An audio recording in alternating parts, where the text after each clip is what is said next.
Então, queridas irmãs, queridos irmãos, boa tarde a todos.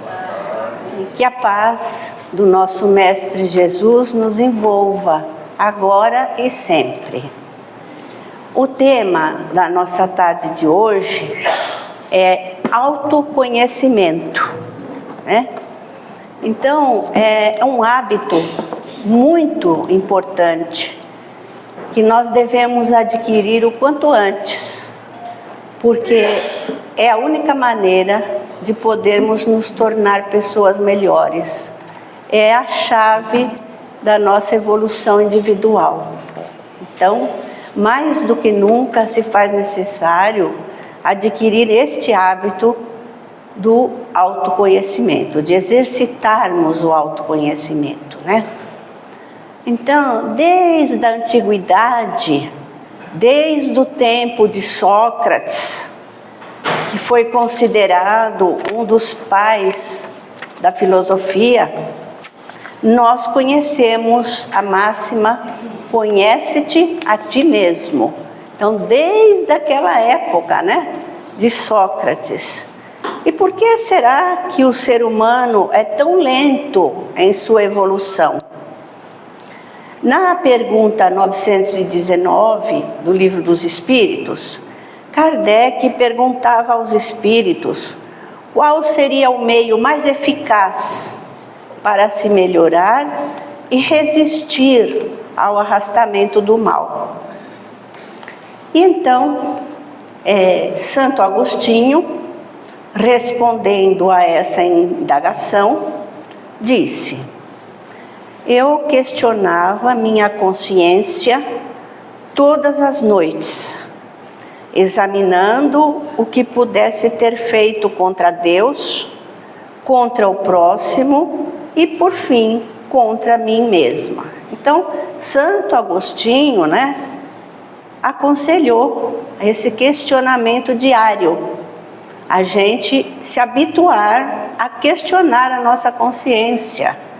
Então, uns minutinhos antes de adormecer, uns minutinhos antes do sono chegar, é muito produtivo a gente se questionar, a gente fazer uma viagem ao nosso mundo interior, viajarmos para o nosso íntimo, porque nós sabemos que nós ainda carregamos conosco muitas mazelas, muitas imperfeições, né?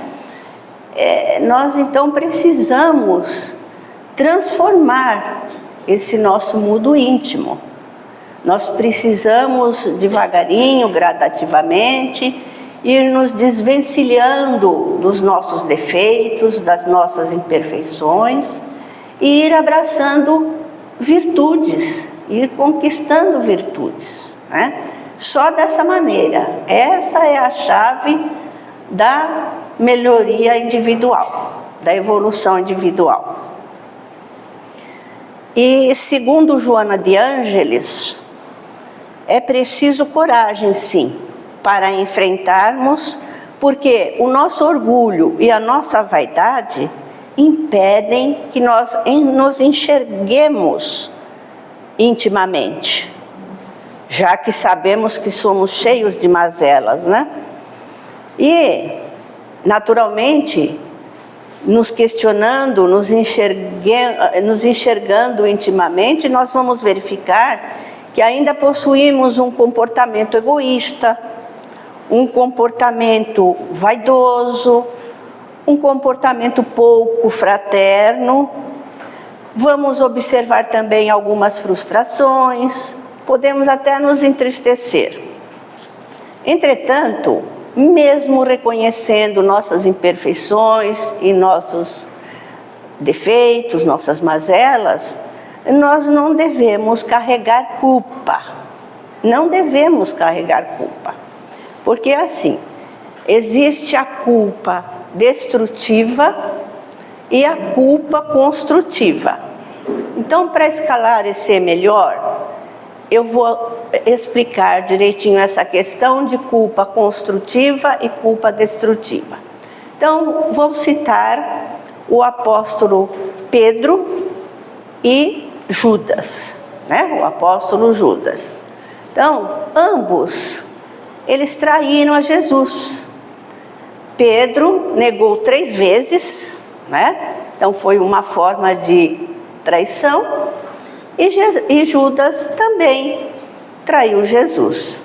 Então, o que aconteceu? Judas escolheu a culpa destrutiva, se desesperou, né? E optou pelo suicídio, o que piorou muito a condição dele como espírito imortal, né? Enquanto o apóstolo Pedro, embora tendo negado 3 vezes a Jesus, de uma certa forma traído também, escolheu a culpa construtiva. Então o que ele fez? Ele passou, né, a se dedicar totalmente ao próximo. Ele procurou vivenciar ao máximo o Evangelho de Jesus.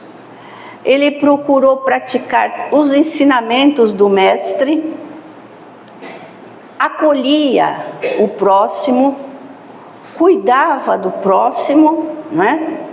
Então ele fez o que Jesus pediu, apacentando as ovelhas.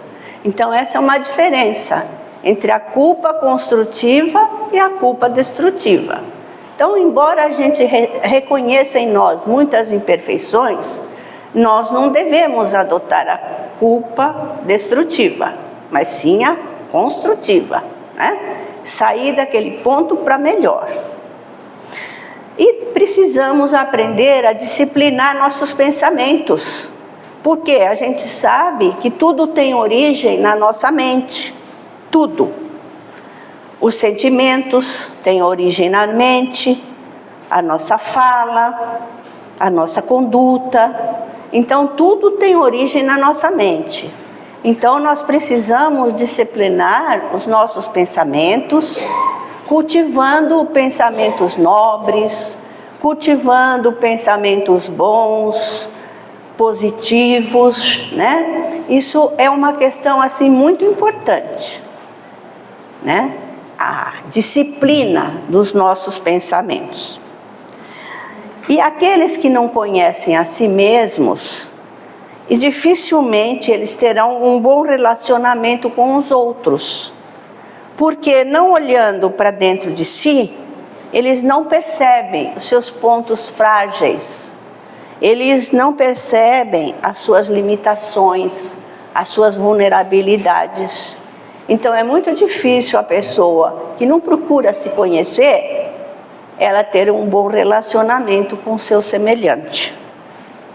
E caminhar no processo do autoconhecimento significa desenvolver gradativamente o respeito aos nossos semelhantes, impedindo que façamos projeções triviais e levianas de nossas deficiências nos outros, porque isso é normal acontecer, né? Nós projetamos nos outros aquilo que faz parte de nós, o nosso lado sombrio. Nós geralmente projetamos nos outros o nosso lado sombrio. Então, essas projeções levianas, triviais, né, das nossas deficiências, é o que a gente costuma projetar nos outros, né? E então, essa questão do autoconhecimento é muito séria mesmo. Somos viajores do universo e carentes de aprendizagem, de muita aprendizagem e conhecimento acerca da inteligência divina que se manifesta dentro e fora de nós. Bom,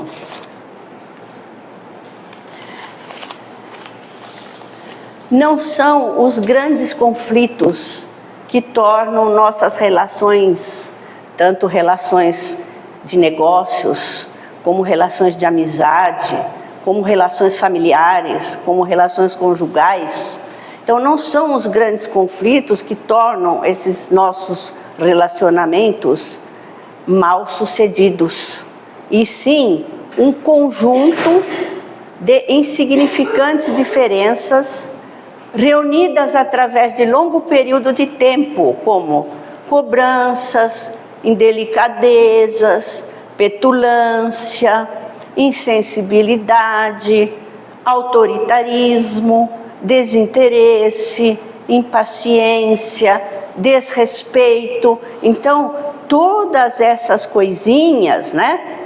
Todo esse conjunto de insignificantes diferenças que ao longo do tempo, no decorrer do tempo, vão minando as nossas relações e vão fazendo com que os nossos relacionamentos se tornem mal sucedidos.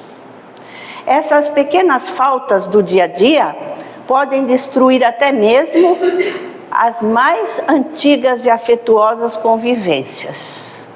E podem destruir até mesmo muitos e muitos matrimônios. O autoconhecimento, ele requer um constante exercício no reino do pensamento reflexivo, sobre as sensações externas e internas. Viver uma vida sem reflexão é o mesmo que ouvirmos uma música sem melodia. Apenas quando tivermos um considerável conhecimento de nós mesmos, é que nós iremos poder ajudar efetivamente outra pessoa. Nós poderemos ajudar efetivamente alguém só quando nós tivermos um certo conhecimento de nós mesmos, né? Porque se nós desconhecemos o nosso mundo, né, como é que nós iremos poder transmitir a outra pessoa uma força interior, uma segurança, uma determinação? Como é que nós poderemos dar forças a outra pessoa se nós não conhecemos nem ao menos o nosso mundo interior? E os nossos piores inimigos ou adversários estão dentro de nós mesmos e não fora. Nós somos os nossos próprios inimigos e adversários, né? E é imprescindível nos reconciliarmos com esses opositores íntimos, ou seja, enxergarmos com bastante nitidez esse nosso lado escuro, para atingirmos paz e tranquilidade de espírito. Enquanto a gente não procurar se autoconhecer, nós não vamos ter paz, não vamos ter paz de espírito, não vamos viver com tranquilidade. O autoconhecimento nos permite perceber de forma gradativa tudo aquilo que nós precisamos transformar. Nós não somos necessariamente tudo o que nós parecemos ser. Muitas vezes a gente adota uma máscara, né? Como Jung chamava, uma persona. É uma máscara, é um verniz. São atitudes para nós sermos aceitos em sociedade, né? Mas quando aquela máscara cai, que aquela máscara não vai durar para sempre, né? Quando aquela máscara cai, então nós iremos nos mostrar o que somos na realidade, né? Jung, para aqueles que não se lembram, foi colega de Freud.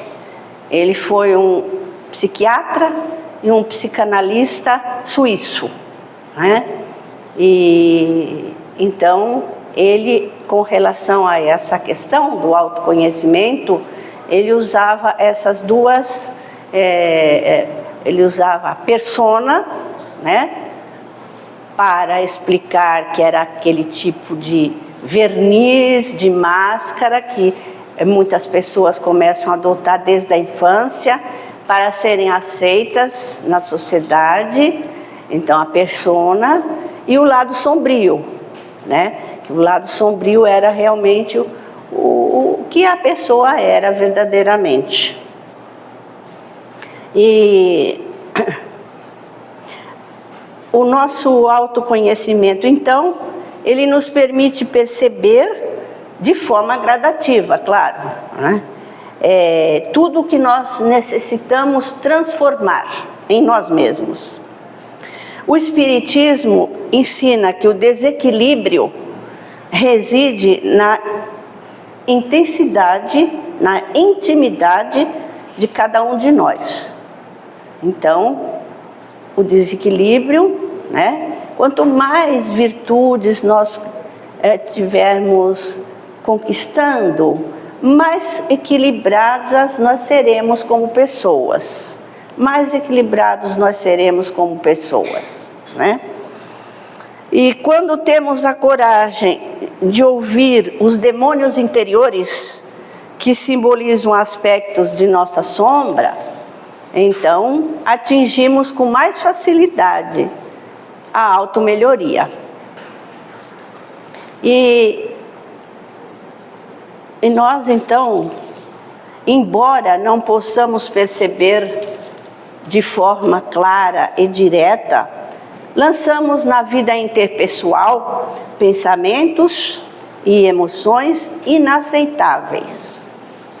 Isso faz parte do nosso lado sombrio, né? E mesmo sem perceber, nós, de forma clara e direta, lançamos sim na vida interpessoal pensamentos e emoções inaceitáveis.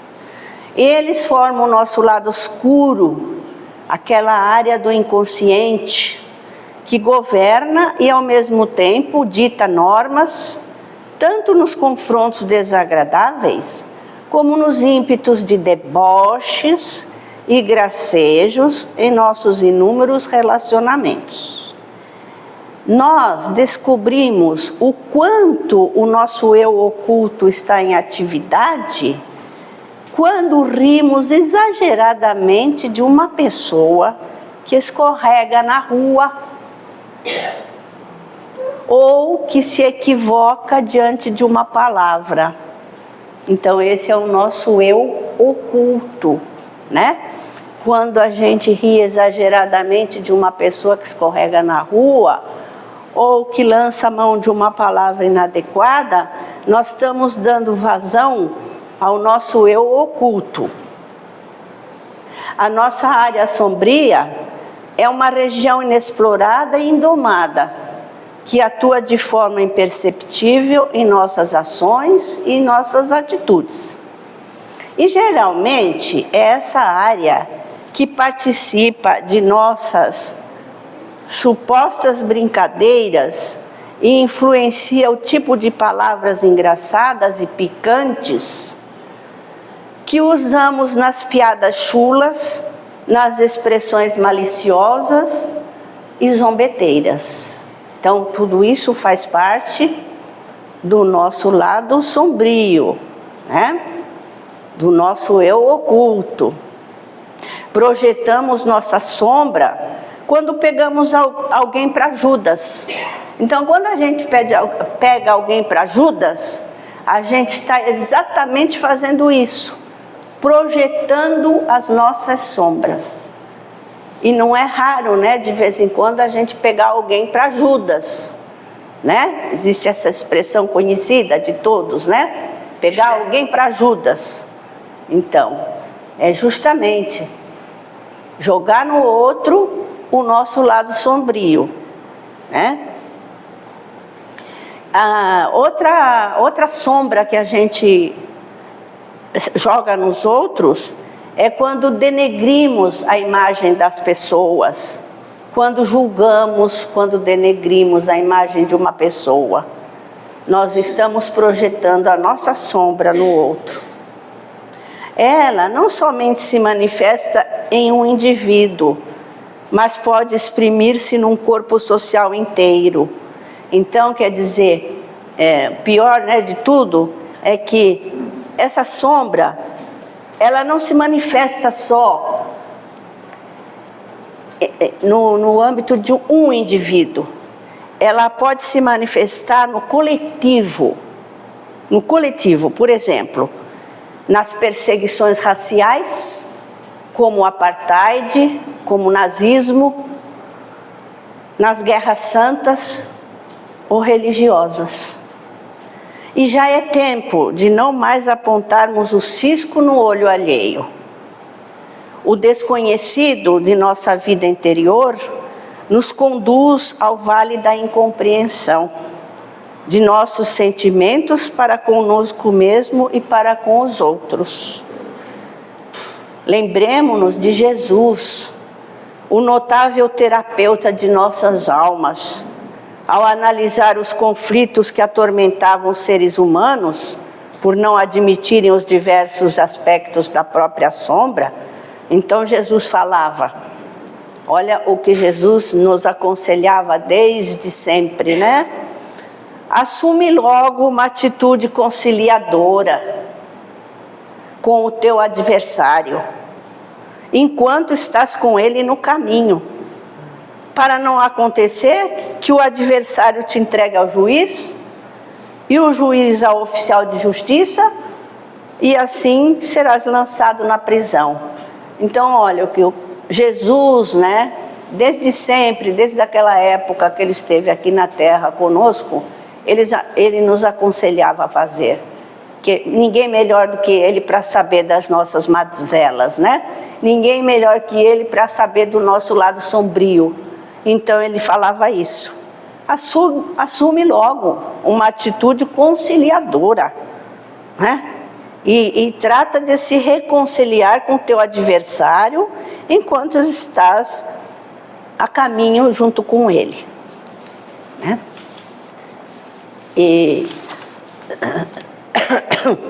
Mas isso não é motivo para a gente se entristecer. Conhecedores do nosso lado sombrio, nós temos que nos transformar. Nós temos que nos conhecer intimamente e promover o mais rápido possível a nossa transformação. Certo? Isso é o que nós temos que fazer. Não adianta a gente se entristecer. Não vamos utilizar a culpa destrutiva, e sim a culpa construtiva.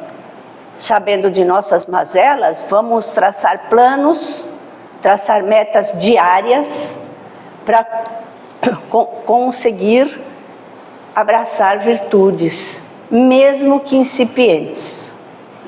A nossa visão do mundo ainda depende dos lados positivo e negativo, da nossa ambivalência de seres humanos em evolução. Em outras palavras, da coexistência de atitudes, tendências e sentimentos opostos, inerentes à condição humana. A qualidade mediadora para unir os opostos e que nos leva ao equilíbrio se chama amor. O amor une as pessoas e, ao mesmo tempo, as interliga com as outras criaturas. Por isso que temos aquela máxima, né? O amor cobre a multidão de pecados. Né? Então, o amor realmente ele é o remédio para tudo, né? É um grande remédio. O amor é um grande remédio que muitas vezes a gente desconhece. Né? Agora, eu vou relacionar algumas reflexões que a gente pode fazer antes de dormir para a gente exercitar justamente o autoconhecimento. Então, algumas reflexõezinhas. Por exemplo, como eu me expresso para o mundo? Será que eu perco com facilidade a minha paciência? E quando eu perco a paciência, eu recupero logo? Ou eu demoro ainda algum tempo para me recuperar? Eu tenho empatia pelos outros? Eu me coloco no lugar dos outros? Eu sou compreensivo com o próximo? Eu ajo com benevolência? Sem julgamento? Sem maledicência? Eu persisto diante de um novo desafio? Ou eu desisto logo? Eu controlo minhas emoções? ou eu perco rapidamente o norte? Eu ajo ou eu reajo? Eu mantenho a calma nos momentos difíceis? Eu consigo superar as minhas frustrações? Como eu tenho agido com as frustrações da vida? Eu tenho dificuldade de me relacionar com alguém?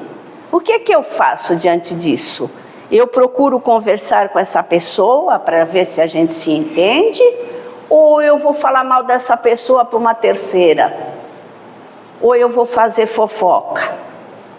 Né? Então, quando a gente tem dificuldade de relacionamento com uma pessoa, a gente tem que procurar conversar com ela para ver se a gente consegue se entender, né? E não fazer fofoca, sair por aí falando mal dela para terceiros, né? Eu me arrependo de ter perdido a paciência. Eu procuro pedir desculpas. Eu sou uma pessoa impulsiva. Eu tomo atitudes precipitadas. Eu sou uma pessoa muito fechada. Eu consigo expor meus pensamentos com palavras, com ideias. Eu sou uma pessoa segura. Eu consigo me ajustar ao meio onde eu estou, ao nível em que estou. Eu consigo perceber as limitações do próximo. Eu consigo expor aquelas coisas em que eu acredito. Eu consigo expor o que eu sinto. Então, gente, todas essas reflexões foram exemplos, né? Exemplos de questionamentos que a gente pode fazer para a nossa consciência diariamente, um pouquinho antes da gente adormecer, certo?